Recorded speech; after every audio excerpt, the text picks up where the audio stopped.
Throughout life, you will have experiences that trigger you or create fear, and it's up to you to decide what you want to do next. So, for me, ever since I've become more aware of just how life works and how people work and the intentions behind people's actions, and realizing that not everybody has the same moral values as me, I have come to accept a lot of things easier. And I've also been able to reflect quicker because what I think about them is also like a reflection of me. So I'm like, if I'm easily triggered or if I have a fear coming up, it's not so much their problem, it's my problem. So I think, okay, if this is someone who brings up a trigger in me, what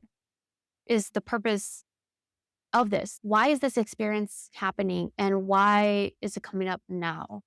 And to resolve triggers so that they reduce over time or just get to the point where they don't happen, you really have to face it. Sometimes it doesn't even have to do so much with the person or the situation. It's something within you and it's just right time for it to come up. There's just be one tick and it's boom. Here you go. Here's your trigger. Hello, shadows. Hello, wake up. You forgot that I exist and I need you to acknowledge that I exist so we can make me go away. That's literally what it's there to do. So, triggers. I call things triggers when they are able to like get me to react in a certain way emotionally. Most of the time, it's emotional reactions. Like, okay, that triggered me. But also, if they make me want to take an action that I know I wouldn't want to do. That doesn't really ever happen anymore. But an example is when I'm triggered in a certain way, then I'm like, okay, I don't want to do anything that I said I was going to do for this day. I'm just upset. Nothing can make me go back on track. I'm just so overwhelmed, and all I see is like red. I don't want to be that way. I don't want that to happen, but it happens and it's normal. I'm not saying it's okay. I'm saying, hey, let's fix it. So this isn't your normal, but you're not alone. A lot of people experience triggers and like a trickle effect where like it just affects them. For me, when a trigger happens, like I said, I face it and I'm like, why is this coming up? And I ask myself questions to get to the center of it.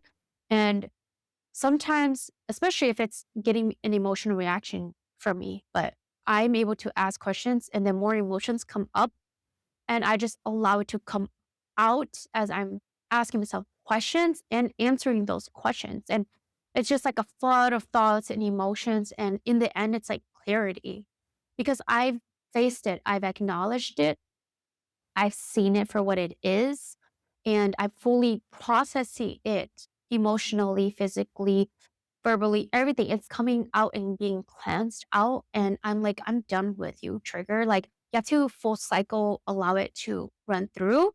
And then once you fully full cycled it and it's processed, if it happens to come up again in the future, what you can do is because now you're more aware, it's actually easier for you to slow it down or stop it. You can feel it coming up and you're able to acknowledge quicker what is happening. I highly recommend you take 6 seconds to 10 seconds of holding your breath without verbally saying anything or doing anything and then breathing it out. Because when you create this physical pause, you're holding, which is fine in this case, you're holding your mental and emotional state at a steady state without allowing it to like your mind to jump to conclusions or make you say something you're not going to mean or your emotions to just jump, right? Like 0 to 100. You're able to stay steady and be like, okay, this is happening. It's okay. And then you can take it from there. Every scenario is different, right? But I think that pause can really help you once you're able to acknowledge that the trigger is coming up, whatever that trigger is for you and however you react.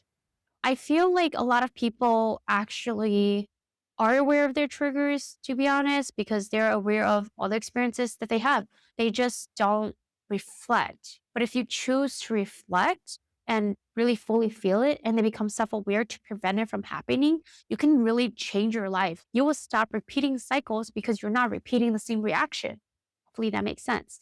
So my life changed a lot when I was able to, I'm gonna use the word control, but I really am able to control my triggers now, not allowing it to overtake my whole body and overtake my life. I'm like, nope, done with you, trigger. Goodbye, shadow. Basically, it's like self discipline, right? Because you're choosing to not treat somebody poorly. I'm not allowing my triggers to take over.